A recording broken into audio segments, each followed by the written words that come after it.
Muhafazakarlık, işlerin eskisi gibi kalmasını, değişikliklerin yavaş ve dikkatli yapılmasını isteyen bir düşünce. Geleneklere, tarihe ve mevcut düzene büyük önem verir. Örnek, aile yapısını, milli bayramları ve dini değerleri önemsemek. Liberalizm, herkesin özgür olmasını, devletin insanların hayatına az karışması gerektiğini savunan bir fikir. Bireylerin haklarını, özgürlüklerini ve eşitliklerini ön planda tutar. Örnek, ifade özgürlüğü, serbest piyasa ekonomisi. Kapitalizm, para kazanmak, malları ve hizmetleri özel şirketlerin üretip satmasını savunan ekonomik sistem. Piyasa serbestçe çalışır, devlet az müdahale eder. Örnek, çoğu restoran ve mağaza kapitalizm örneğidir. Sosyalizm, herkesin eşit olduğunu, zenginlik ve kaynakların adil şekilde paylaşılması gerektiğini savunan düşünce. Örnek, sağlık hizmetlerinin ve eğitimin herkese ücretsiz sunulması. Sendikalizm, işçilerin birlikte hareket ederek daha iyi çalışma koşullarını elde etmeye çalışması. İş yerlerinde sendikaların güçlü olmasını savunur. Örnek, işçilerin grev yapması. Korporatizm, toplumun çeşitli kesimlerinin işçiler, işverenler, devlet bir araya gelip ülkenin nasıl yönetileceğine karar vermesi, her grubun çıkarlarının dengelenmesi gerektiğine inanan siyasi düşünce. Örnek, devletin işçi sendikaları ve işverenlerle düzenli toplantılar yapması. Libertaryenizm, bireyin özgürlüğünün en önemli değer olduğu, devletin müdahalesinin minimumda olması gerektiği fikri. Örnek, vergilerin düşük tutulması, bireysel silahlanmanın desteklenmesi. Komünizm, herkesin ihtiyaçlarına göre alıp yeteneklerine göre katkıda bulunduğu sınıfsız ve devletsiz toplum hayali. Örnek, tüm fabrikaların ve arazilerin halka ait olması.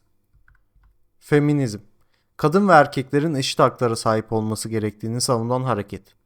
Örnek, kadınların oy kullanma hakkı, toplumda cinsiyet eşitliği düşüncesi. Anarşizm, devletin ve otoritenin olmadığı, insanların özgürce birlikte yaşadığı bir toplum düşüncesi. Örnek, komün topluluk yaşamı. Popülizm, halkın çıkarlarını elitlere karşı savunma ve genellikle basit çözümler sunma siyasi yaklaşımı. Örnek, göçmen karşıtı politikalar, vergi indirimleri.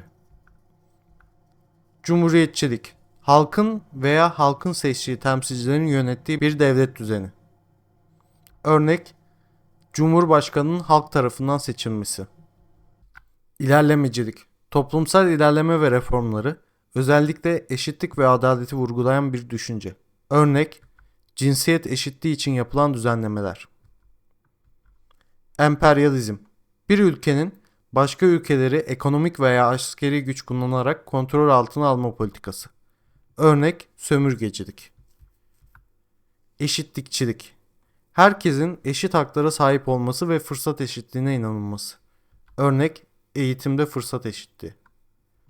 Transhümanizm, teknoloji ve bilimle insan yeteneklerini geliştirme ve sınırlarını aşma fikri. Örnek, biyoteknoloji ile yaşam süresinin uzatılması. Toplulukçuluk, bireylerin topluluğun çıkarlarını bireysel çıkarların önüne koyması gerektiği düşüncesi. Örnek, mahalle komiteleri, kooperatifler.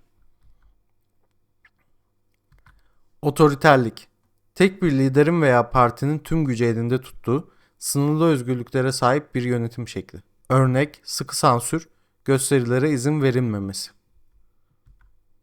Milliyetçilik, bir milletin ortak dil, kültür, tarih ve bazen de ortak bir coğrafyaya dayalı birliğini ve bağımsızlığını vurgulayan düşünce.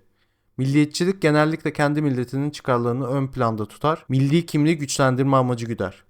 Örnek, ulusal bayramların kutlanması, milli tarih derslerinin okullarda öğretilmesi. Ulusalcılık, milliyetçiliğe benzer ancak daha çok siyasi ve ekonomik bağımsızlık, ulusal egemenlik ve iç işlerinde dış müdahaleye karşı çıkma üzerine odaklanır. Örnek, yerli üretimi destekleme politikaları, yabancı şirketlerin ulusal pazar üzerindeki etkisinin sınırlandırılması. İzlediğiniz için çok teşekkür ederim. Diğer içeriklerimize göz atmayı ve her gün yüklediğimiz yeni videoları kaçırmamak için kanalımıza abone olmayı unutmayın.